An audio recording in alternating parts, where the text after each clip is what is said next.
please request them through the email. Looking forward in doing business with you very soon. Go ahead and express yourself. Why not? Let others see what you got. Let others see what you can do. Express yourself through art. Okay.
All right. Well, welcome to the power of your story. I am your host, LaQuita Parks. And wow, I am so excited to have so many people in the house today. So, I am the CEO and founder of PayProV Publishing, and PayProV is pain, progress, victory, because I believe without pain, there is no progress.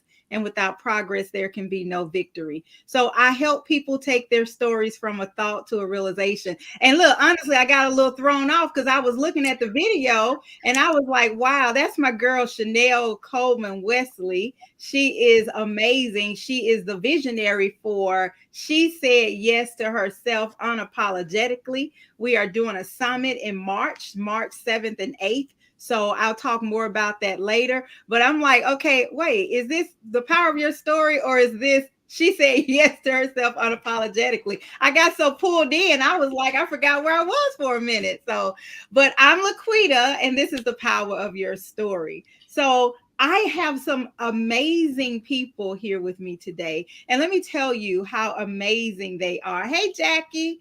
They are from an organization in Duluth, Minnesota called Men as Peacemakers. And I am so excited because these young people do some amazing things with young people. And so, how do I know them, you ask? You want to know how did I get to meet these people all the way in Duluth, Minnesota? Well, I am excited because I don't know if I've shared this publicly or if this is the first time publicly with all million of people that's listening that Men as Peacemakers are doing a failure to communicate mentoring program in Duluth, Minnesota. So I'm so excited to have partnered with this organization. So before we get through anything else, let's go ahead and start with some introductions. And I said I wasn't going to pick on people who are feeling too well, but it just only feels right, only feels right since I'm in my room by myself, he's and everybody else has company. So let's just pick on the random. How are you? Go ahead and introduce yourself. We won't pick on you too much. For sure. No, thank you. So I'm doing good. Thank you for having me. My name is Serrano Robinson. I use he, him, his pronouns. Yeah, I've been working at Menace Peacemakers for over 5 years. And I would say, yeah, I love what I do there. So thank you.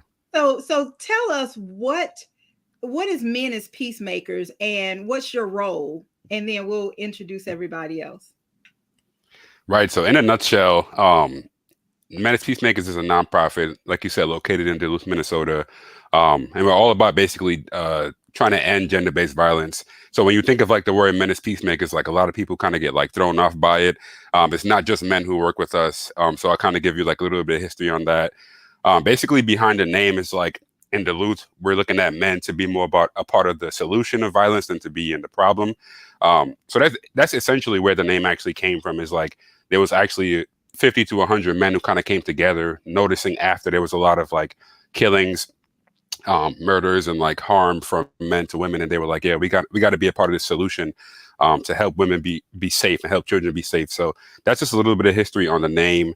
And yeah, Menace Peacemakers, I believe it's about 28-year-old organization. It looks at 1, repairing harm, 2, preventing harm, and like 3, addressing harm.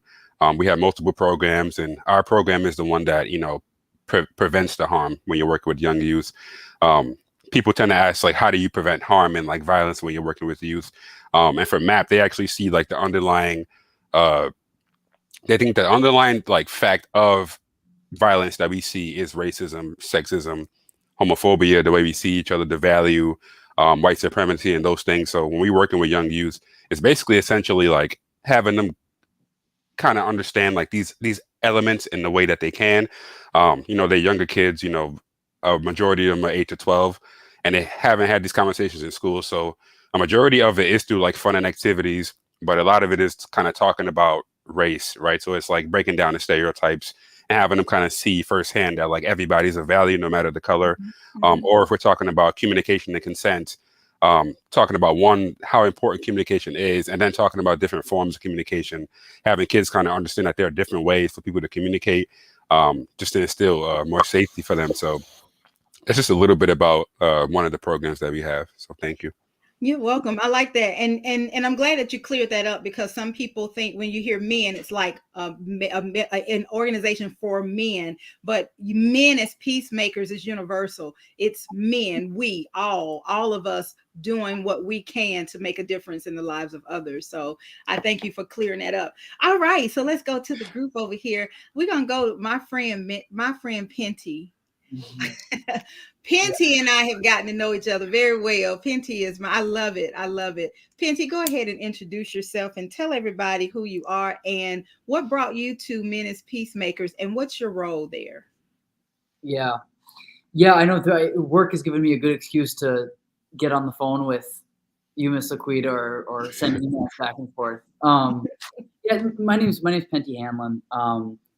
You see him pronouns as well, and so I grew up in Duluth, which is where we're located, and then I did a little bit of youth work in college, and that's sort of what directed me towards Menace Peacemakers once I got out of school. When I was in college, being a part of a youth work organization totally sort of broadened what would have otherwise been a really sort of small community, a really small insular community. So now I'm at Menace Peacemakers, and my title is Youth Program Support Staff. So I'm just part of our 4-person team, and so I do that programming in the schools that Toronto was talking about, and also do a little bit of youth restorative work that I can talk more about, and do a little bit of truancy stuff as well. Okay, truancy. All right. All right, Izzy. Hi. Hello. How are you? So good to see you again. To see you as well. Thank you. So introduce yourself. I'm not going to, I keep looking at your name thinking I'm going to try and pronounce it right, but I know I'm going to slaughter it, so I'm not going to even try. So I've been like, okay, should I say? I'm just going to stick with Izzy. Go ahead and introduce yourself and tell us what brought you to Menace Peacemakers and what's your role? So my name is Isabel DeConchi. I go by Izzy usually. I've grown up in the Duluth area for the majority of my life, which has been really nice and kind of has given me a nice community to explore and kind of get a real sense of home. When I was growing up, I always I'm an only child, so I always loved like taking care of younger kids and like begging my parents for a sibling and always trying to be like the person taking care of a younger baby. So I've always had that kind of like nurture side, or like the want to be a nurturer in a way. And I've always known I wanted to work with kids. And then through college, I changed my mind like 5 different times for what I wanted to do. So eventually, I just chose a major where I got to kind of explore my interests, take a lot of different classes. I went to school at the University of Minnesota Duluth, where they have a really great restorative justice course, taught by someone who I think is just super incredible and taught me so much about this idea and introduced me to the idea of restorative justice, which kind of looks at how we actually mend situations, how we heal, the different kind of layers that go into problems. And it kind of just opened my eyes to a new way to look at a lot of stuff. So I really kind of fell in love with that practice and the ways it can be used to repair harm. And then through that class, I learned about this organization, Men as Peacemakers. And by some luck, when I was graduating in December, they happened to be hiring for youth support staff. So it kind of tied in a lot of what I was interested in, and I applied. And then about a year later, we are living the dream. Yeah. And I also am on the youth team, so do the groups with the youth we interact with, and then I've actually been able to do a little bit with our college program as well, which I've really enjoyed. Yeah. Awesome. Awesome. Hi, Sylvia. Hi. How are you? Introduce yourself to us, and same question: how did you end up at Men as Peacemakers, and what's your role? Well, okay. Well, my name is Sylvia. I go by she, her pronouns, and I'm originally from Humboldt County, Northern California. But before I moved here to Duluth, I was in North Dakota. I started doing mural project here in Duluth for the past couple summers, and then I found out that Men as Peacemakers was hiring through a friend, and I came check it out and just thought it was an amazing program, and I wanted to be a part of it one way or another, even if it was just a volunteer. And then I came up, not expected to be interviewed by 4 people at once. And I'm like, okay, let's do it. And I've been here since September, so I'm the newest one on the team at this time, and been learning a lot from everybody and get to interact with the kids every day, because I'm also on the mega team as a youth support staff. And it's been very like enlightening and exciting to see these kids grow and learn from things that we can share with them and provide for them at this program. Awesome. What's so exciting to me is we're living in a time when people are running away from education. Teachers are leaving the system. I was talking to a client today who is a teacher, and last year she was like, I'm done. And so she took she stepped down from teaching and took a position as an assistant teacher. And then so she was telling me today that the principal called her back and was like, please come back, because they can't, getting substitute teachers is hard. Keeping teachers is very difficult. And with that being said, here you guys can do anything that you want to do, yet you run to the fire, so to speak. You run to it. And I love it. I absolutely love it. You guys know my passion. You guys know that I love young people and helping young people to realize their value. So how has so what kind of I know, Izzy, you're an only child, and you're begging for siblings. Look, I have, and they were probably like, no, go take her back. Take her back. Where she come from? Take her back. Take her back. And so with that being said, I love that you guys have passion about it. And it's kind of, you're not draining like, okay, I'm working with these kids and now I need to find another job. When I met with the young people the other day, I was looking, and I'm a people watcher, right? So I was watching you, Penty. I was watching you, and I was watching them, watching the young people.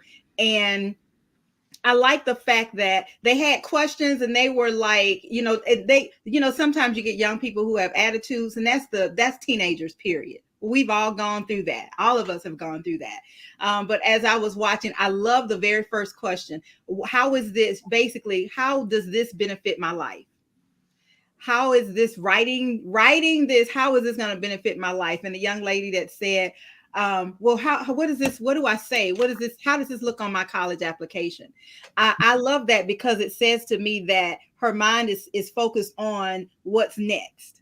What am I doing next? So how do you guys navigate? Because you guys work with teenagers, you guys work with middle school, and oh my goodness, middle schools are a handful. How do you guys navigate the attitudes? How do you guys do that? Knowing that you got your own stuff going on. You know what I'm saying? How do you guys navigate somebody's attitude? And they have issues. There are a lot of people who are going through a lot of things. We have issues. And so as adults, we know that we have issues, but we're dealing with young people who have issues, and they are not solely responsible for themselves yet. So how do you guys navigate that? What plans do you guys have in place? Do you guys have a meeting that's like, okay, this is what we're going to do. Here's the protocol. Here's what's going to happen. We do not jack people up in the collar. Anybody can talk. How do you navigate that? All right.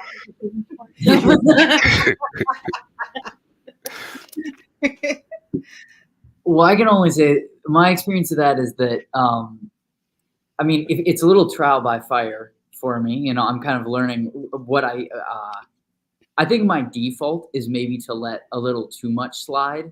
I feel like I can, I maybe tend more towards pushover than anything else. And so I have to sometimes like, I don't know, I have to remind myself to remind the youth, like what's going to fly in a space and what's not. And I don't know, I'm still figuring out that balance is the short answer there. But I think I feel like there's a attitude that's tolerable, like I'm not worried about absolute respect all the time. Yeah. Penty, you were the golden retriever, wasn't you? I was the beaver. You and I, the beaver. Who was the golden retriever? Was it Kia? That was the golden. I know, Sereno. I always say Sereno. You were the lion. I remember that you were the lion, right? You were the lion. So for those of you who are trying to figure out what I'm talking about, we did a personality, and you know what, Sylvia, we need to do it with you too. We need to do one of those tests with you. That's gonna be fun. We did a personality test to see what our strengths were and what our weaknesses were, and we were either the lion, the golden retriever, the beaver, or the otter.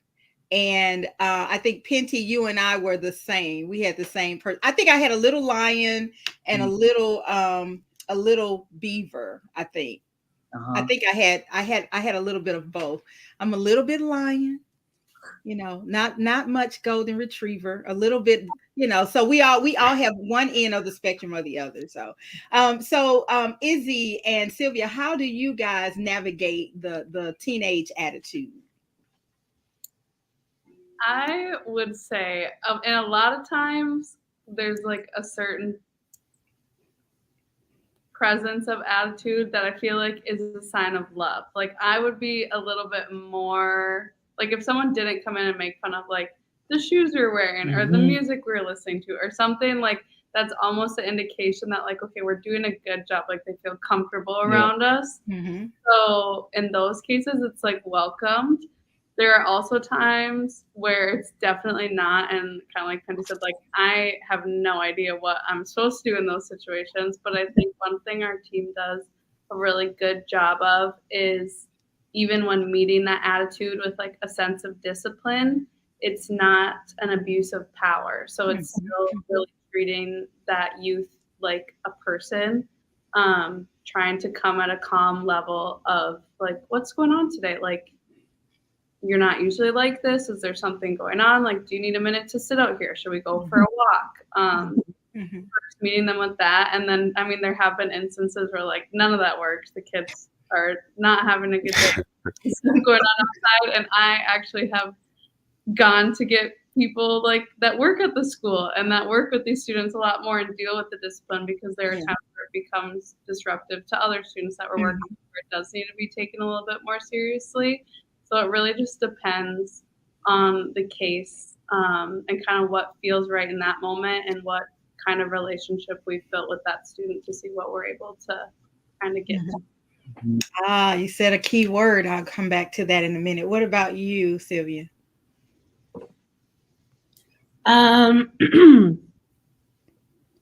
It's still a lot of like what Izzy said. I think both Pinty and Izzy said a lot of really good things. I think what it is just like, it's just common sense to approach the kids just like how you would want to be approached, like kind, thoughtful, mindful of like not everyone's going to be the same as you, no matter what age, backgrounds or anything like that. And it's like sugar and spice and a little bit of everything nice, but also a little bit of stuff. I appreciate it's like because I grew up thinking if you can't handle good heckling, then there's something going on, which goes along with what Izzy just said too, like just checking in, um, being able to like read the room, so to speak. Yeah. Just get the feel of like how everyone's feeling. Like there are days where it's like amazing, like everyone extra snack or something, and other days where it's just like okay, maybe we just need to just find that balance where we can just kind of de-stress, like playing a game or doing something lighthearted just to kind of get the blood flowing and just get shaking out like that excess energy. Mm-hmm. I like that. Sometimes you have to, I love that you said read the room. Sometimes you need to know, okay, I need to put my eggshell shoes on today. And I'm walking really, really lightly. And it depends, especially when there's so much going on in the world. Our emotions are tied to that a lot of times, even like what's going on now in Memphis. I know you guys in your area dealt with that a couple of years back with George Floyd, because you guys are in the same area. So I know those are some triggers for what's going on, because you don't even have to know them. My heart goes out to them. I'm angry at the same time because it's senseless and it continues to happen. So I like the fact that you said read the room. And Izzy, I like that you said there are sometimes you have to step outside and say, okay, do we need to take a walk? What's going on today? Something, when you get to know them that something is not right. This isn't the way LaQuita usually is. Something's going on. And it might mean, okay, let's take a walk. Let's remove you from the environment and maybe you'll feel comfortable to talk. And there may be times when you have to say, okay, you know what? This is a little bit more than I can handle. It's becoming a problem with the other group. Let me go and get somebody else who can take care of that. So I like that, navigating that and knowing when to hold them and when to fold them, so to speak, is very important. So Serena, what about you? How do you navigate the teenage attitude? And are you the leader of this pack?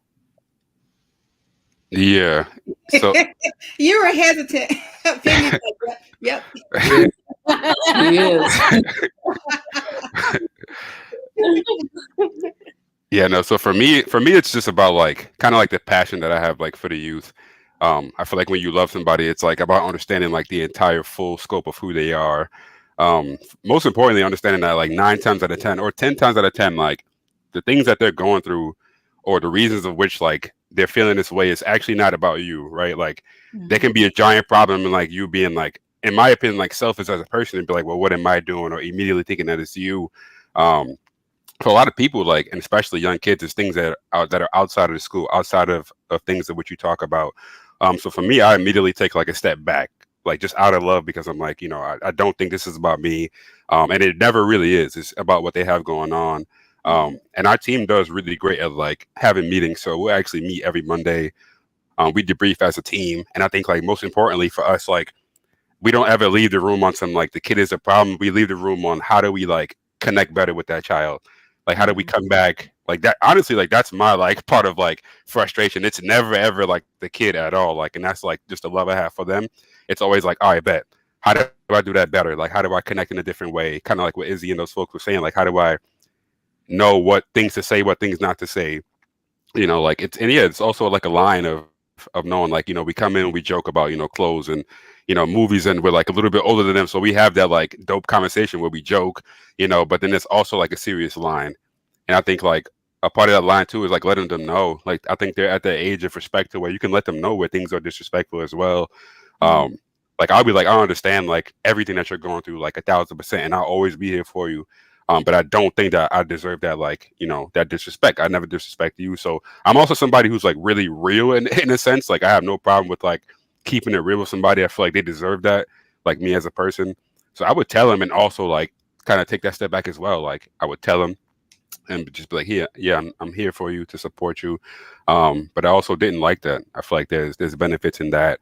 But yeah, I feel like everything that they said was like super amazing. And for me, it's just passion, like knowing that there's love and there's discipline. So when there's love, you love on them. When there's discipline, you kind of provide that in a loving way as well. And then when you need to step back, like again, you step back because a lot of the things that they're going through, it's not about you. Like this is your job, but this is their life, So taking that step back is really important. Yes, that you said that's very important. This is your job. It's their life.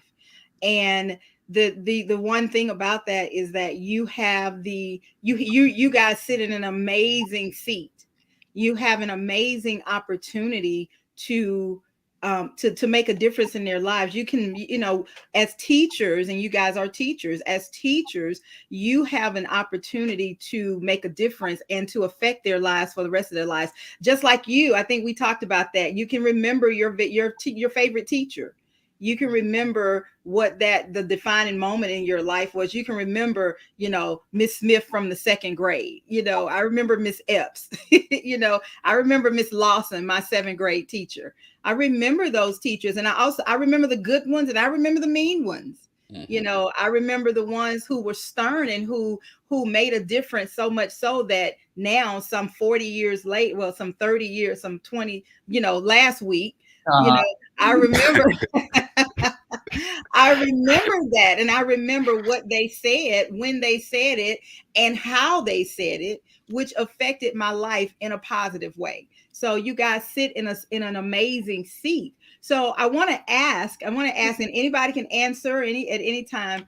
What tell me of a time when you had it was just like it was a difficult experience you had with a young person, one that you were like, it could have been them, it could have been you, it could have been the situation, circumstances, but one that sticks out for you and you like, oh man, you just didn't like how it turned out.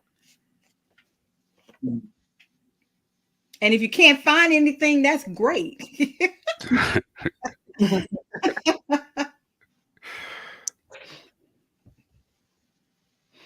All right. Nobody has one. Nobody has a story. Okay. All Well, right. I think we. Yeah. I think we're more so thinking on the story rather than. I'm trying to think. Let me see which one I'm gonna say.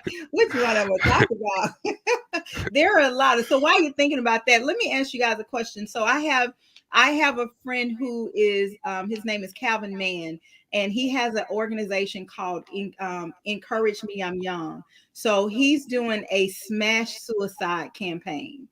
He works with young boys, and I met him through the pandemic, and it's been heavily on my mind ever since, that young people, boys, between the suicide rate of boys between the ages of 5 and 11 has escalated during the pandemic. That was news to me because I did not realize, your suicide for a 5-year old, it was just hard for me, and it still is hard for me to fathom a 5-year old killing themselves. But then when I thought about it, when I looked at the data and I looked at the situation and circumstances, during the pandemic, we were sheltering in place. And a lot of times they go to school, they leave home and go to school, or they go to after school program, or they go to programs like your program, so they have that outlet. But when we're sheltering in place, there was no outlet. So they were home with their abusers. They were home feeling unloved every single day. There was no outlet. And so they didn't feel like they had any other choices. That breaks my heart. It breaks my heart. So what do you guys do with men as peacemakers to make sure that you're doing your part, that doesn't happen? I think it's like, for me, it's like making it okay for kids not to be okay and for kids to kind of feel that emotion. One of the most important things that we actually do in the beginning of every group um, is an emotion chart. Like, we have this like little 25 to 30 like emoji, like there's like 25 to 30 emojis on the sheet. And just understanding that, like, the rates of people having phones are like really high, so they understand the emojis. So it's like kind of using like their language to connect with them. Every day, like, we connect with them and we have them kind of go through it, kind of just internalizing how they really feel. Two important things that it just comes with the game. I feel like wasn't really taught this, but two things that I kind of like wanted them to know was, like, one, it's okay to have an emotion that's like not positive. Like, I use like a math method where I'm 27, 365 days in a year. Times that by 27, I know for a fact that not every day I was having a great day, but I still got it done. I was still here. I was still like, accepting myself for who I am. So just having them know, like, that's like, you don't have to come in this room and lie to me at all.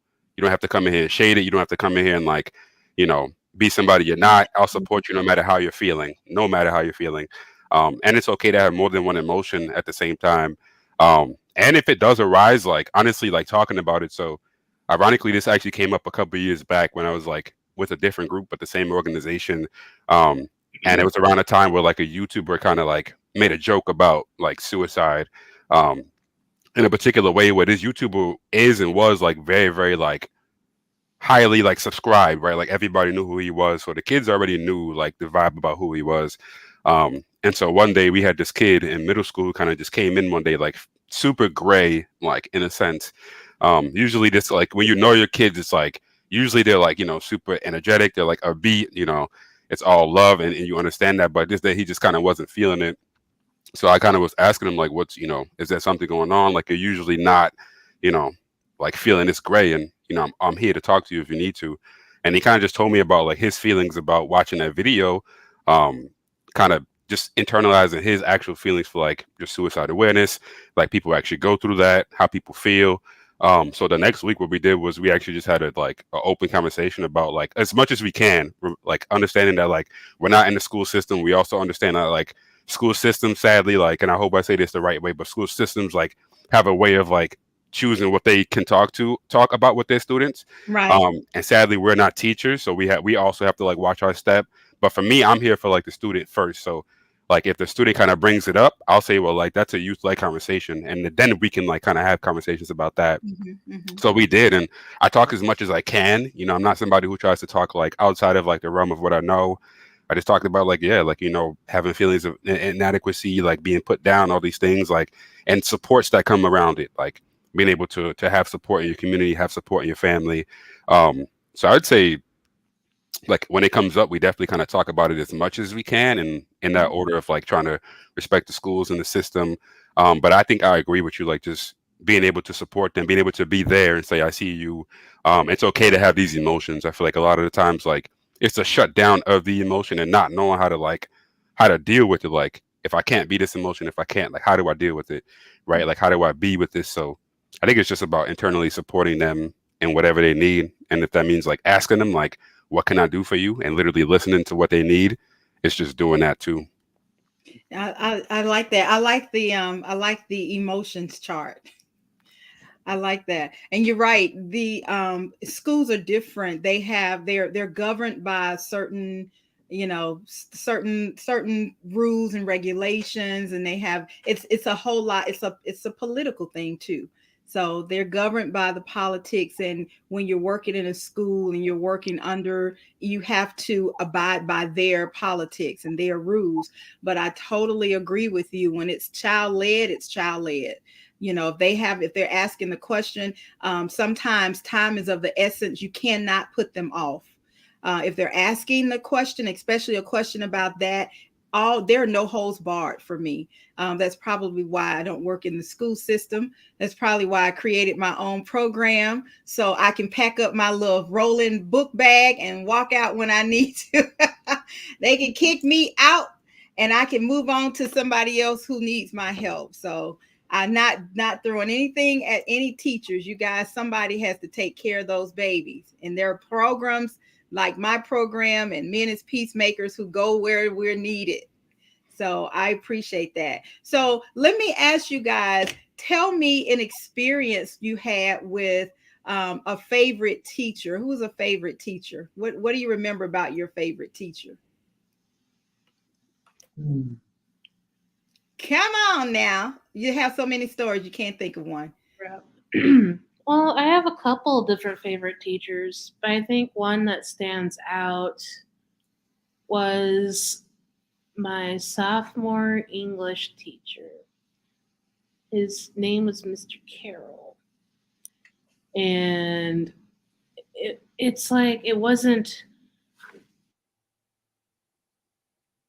a passion for for everything that he taught us, and it was infectious with everybody. Like we were allowed to like be ourselves. Like he was flexible but also like a professional setting, but just I guess in a way more relatable.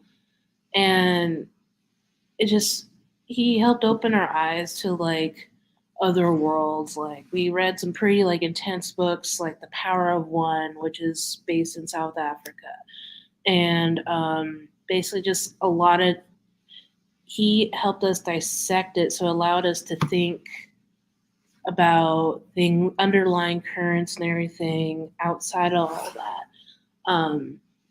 And I think that kind of reflects sometimes in like when I interact with kids, I like to like allow them to develop like their own like thoughts and feelings about things. Also, like to read between the pages, so to speak, like more to it than just what's right there in front of me. I like that. I like that. You like it. He gave you the space to be free thinking. And I like that. I like that because I believe once the door to the mind has been opened, once you let your mind be open, it can never close again. You cannot. A closed mind stays closed, and it's closed to everything. But an open mind, you're able to reason and understand. So I can appreciate that. So what about you, Isabel and Penty? You have a favorite teacher that's memorable? Wow. I also was super lucky to have like numerous teachers that I'm still even able to connect with and talk to, which I really appreciate. But I think one that stands out is definitely a 7th grade science teacher. And nothing to do with science at all. But his energy was so great. He was this like really tall guy. His thing is Harley Davidson. Yeah. He liked motorcycles, so he's like always wearing like a leather vest, and he's just the 7th grade science teacher. And he was just so much fun. I feel like that's what I remember most about his class is just him always bringing such great energy, and we like really quickly kind of built this relationship that was built on respect, but also a lot of jokes. So like one year we had an ugly sweater day at school, and I got everyone to pin pictures of him like onto our sweaters, and he loved it. And so he was like ready to take this big group picture during lunch or something, and he had his camera set up. Everyone was waiting. I was a couple minutes late, which is very just, even in 7th grade, was on brand for me. So I was like coming around the corner, and I saw it, and I just screamed like, wait! So like just in my rush running over, and he happened to be videotaping at that moment. And so he got that scream on camera and went back and edited it and added it onto like a goat screaming and a frog. And I still have the DVD of it, but I think like that connection through just like laughter and joy and fun, I appreciate so much. And I definitely think that's something I bring not only in work, but like how much joy can be kind of like that pathway to connection, and just like the importance of that, especially in what we do. I feel like when we're able to find times to like laugh and joke around with students. I don't know if I would ever be ready for a kid to show up with me on an ugly sweater, but definitely encompassing that like level of just fun. Yeah. I like that. I like that. I have to write that down. That's a great idea.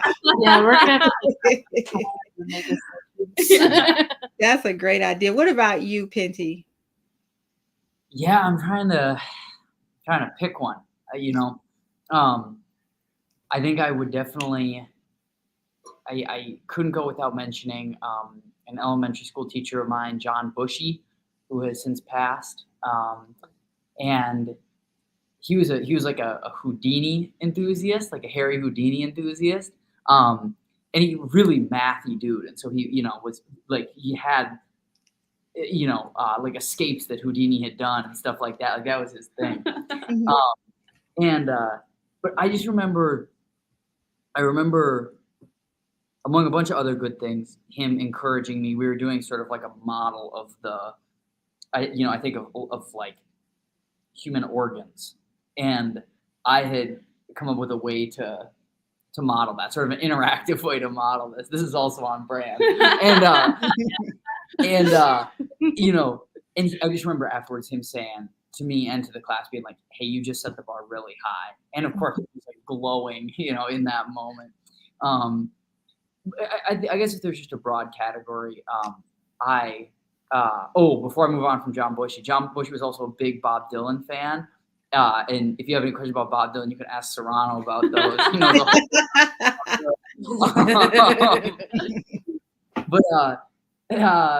I remember encouragement, and then I also remember, I don't know what to call it, admonishment or discipline, when it was connected with a clear reason. And I really I have a standout example from college that I'll spare you. But when those two things were connected, it's like, hey, you're missing the mark. This is how you're missing the mark. Those things really clearly stood out in my mind too.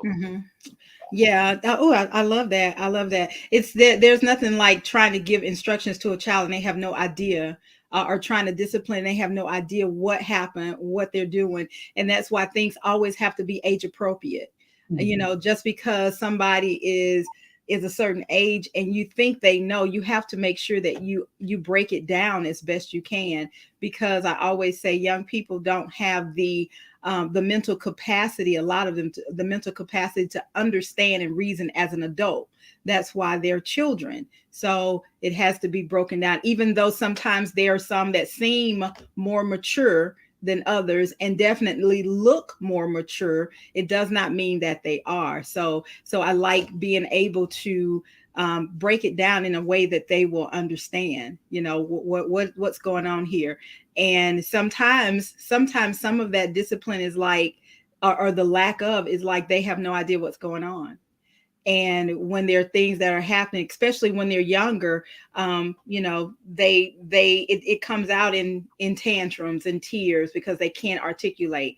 And then as they get older, it comes out in punching and kicking, either others or self. So I like that. I like that you guys are just exactly where you should be. What about you, Sereno? I can't really like remember too many like specific teachers, to be very honest. But I can talk about like just like an aspect that I felt from like all those teachers. I feel like for me, it was just like anytime they would go. So to say this, I would definitely say like I'm starting to understand more and more on the nonprofit side, like just how hard it is to be a full-time teacher, like just to be an in-school teacher. That is also something that my lovely team has helped me understand as like the gramp of the group. They helped me understand like that teachers have a lot more going on than I can like think about. So it's understanding that, and I will always love and respect that. However, too, there's also something to say about people who go above and beyond or go outside of those boxes as well. So I think like just kind of echoing what they said, like, yeah, any teacher, like, I wouldn't say personality because that would be like messed up, but somebody who was willing to like joke with you, right? Who was willing to have that conversation about maybe something that you liked, right? Instead of like schoolwork. Um, so I think like that's kind of what like provided like that safety, was like, yeah, a teacher that was willing to be open, whether it was like joking, telling you about yourself. I also was like a very like, it probably don't seem that way now, but I also was a very like shy and quiet kid. Like I think I was like very like understanding, like I knew what was going on, but I wouldn't come to you at all. I wouldn't tell nobody. Like you wouldn't know that I knew what was going on, like at all. You just wouldn't guess it. So I think like what was most important is like teachers bringing me in. That's one thing that I really take pride in doing. And like I know that like we live in the world where like people are people, so we have people who are like just internally like inherently like soft spoken, right? Like they kind of speak under their breath, like nobody really hears them. They kind of get respectfully, they get like lost under people, right? Who like kind of speak a little bit louder. So that's one thing that kind of like was really, really important for me as a child, was like, yeah, I was very, very shy, and like I definitely had some teachers that like would definitely pull me in, like include me. Maybe I felt like I was like on the outside in the back, like, and I could just feel them literally like making me a part of the group. Which I feel like was kind of extra to what other teachers were doing respectfully. I like that. So as you guys are talking, and it's the time just flies so fast. An hour goes by really fast.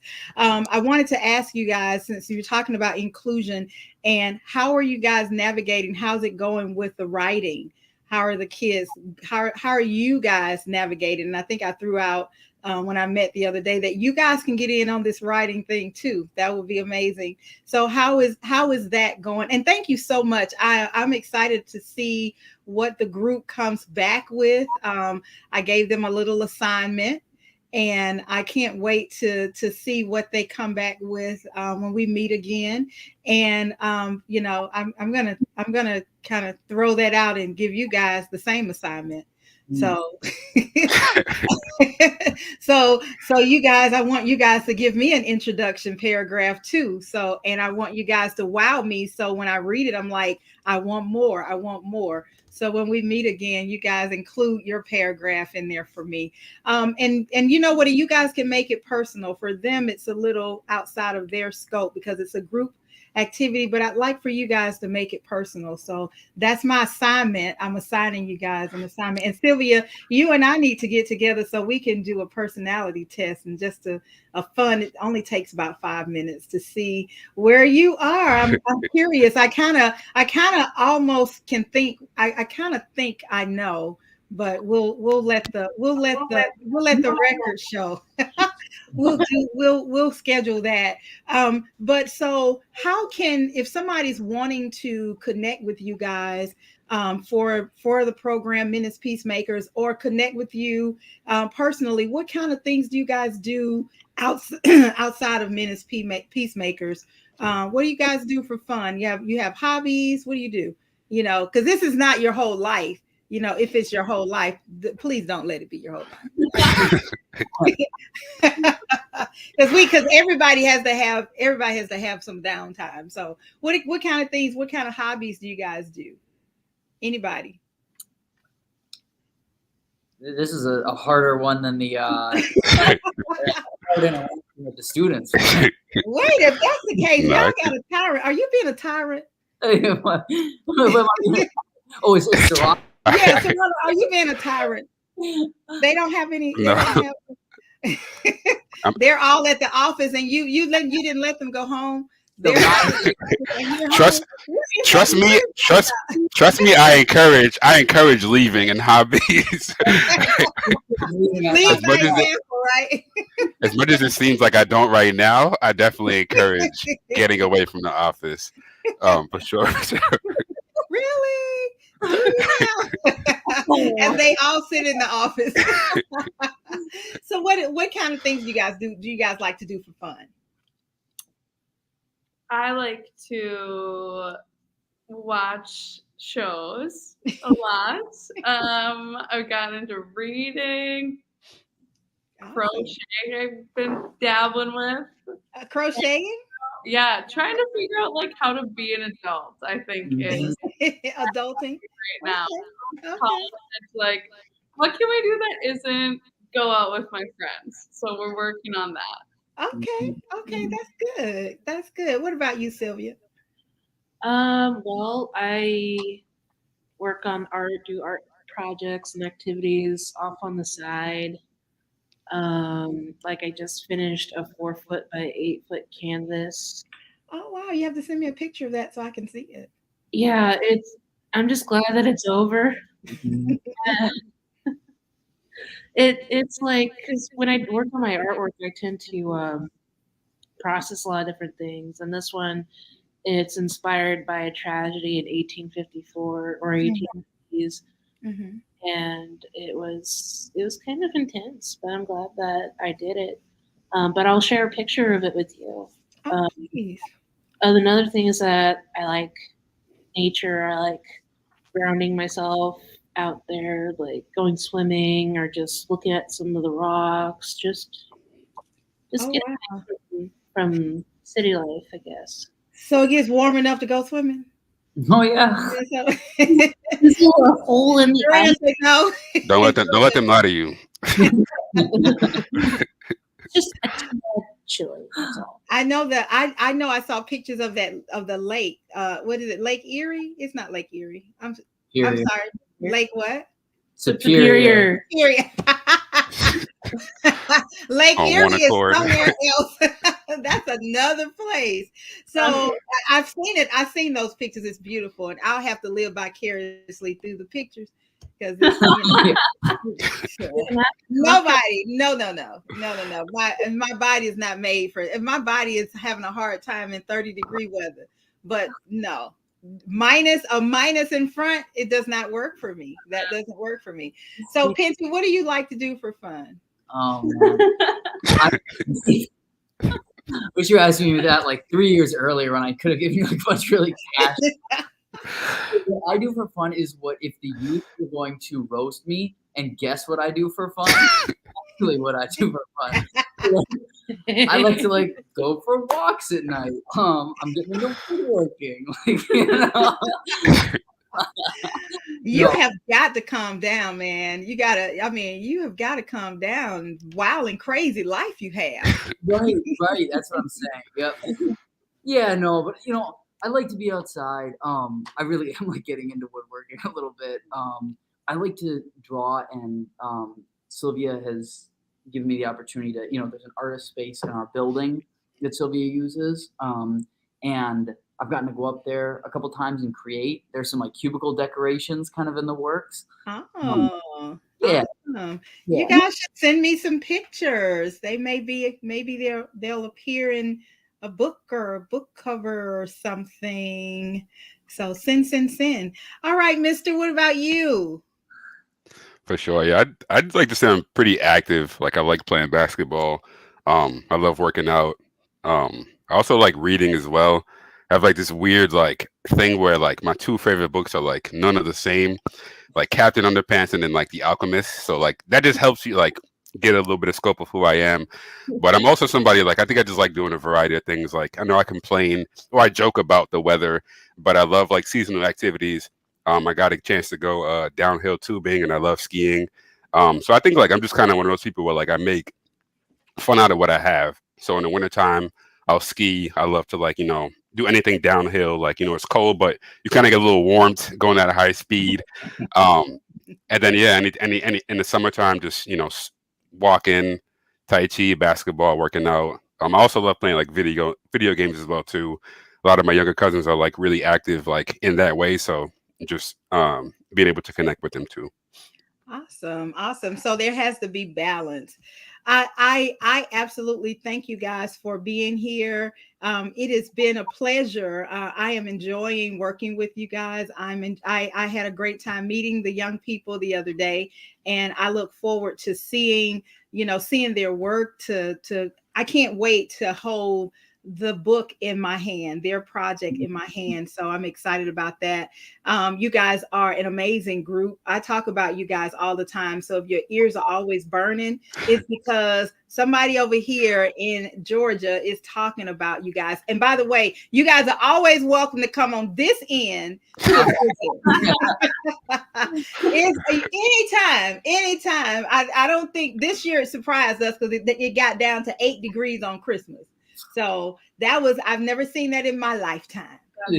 But that's few and far between. But so you guys are always welcome. So listen, this has been amazing. Listen, reach out to Men as Peacemakers. Check out their website, whatever the programs they have, and connect with them. I am working with this group. This is an amazing group. They're working with young people. And those of you who know me know that that's my passion. I love helping parents help their children make better choices.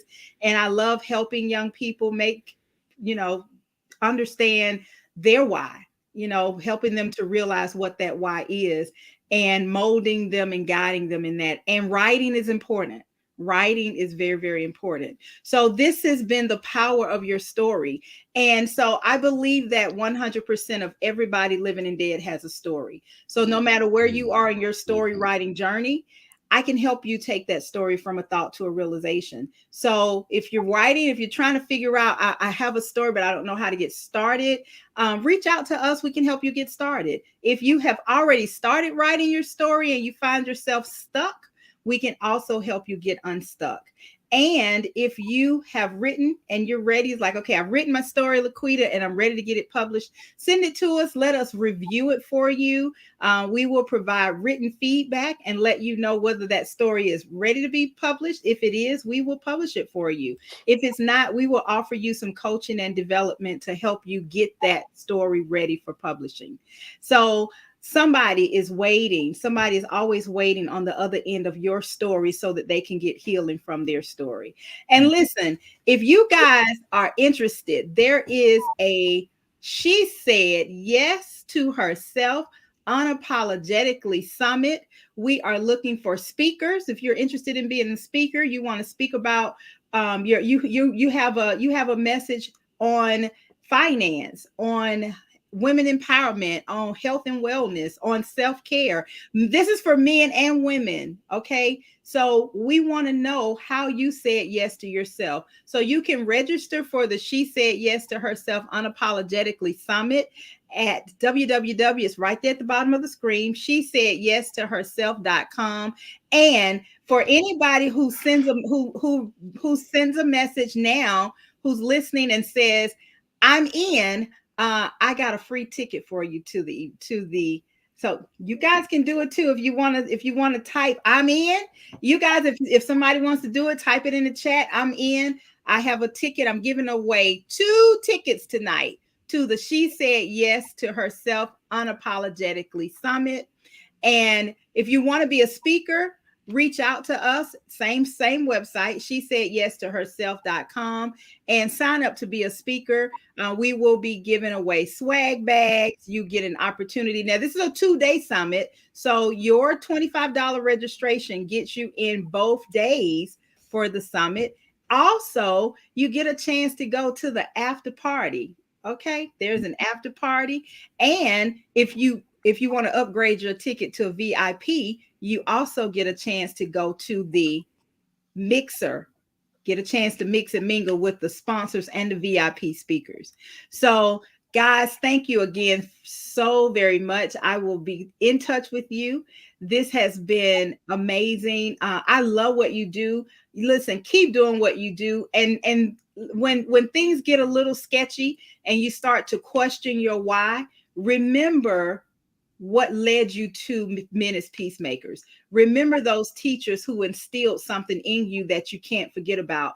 Remember how they made you feel. Remember the thinking. Remember that when it starts to get a little bit difficult, take a step back, but never quit. Never, ever quit. All right. It has been a plump, pleasing pleasure. Better than a triple decker peanut butter and jelly sandwich. That's my story, and I'm sticking to it. Until next time, guys, have a great day. Have a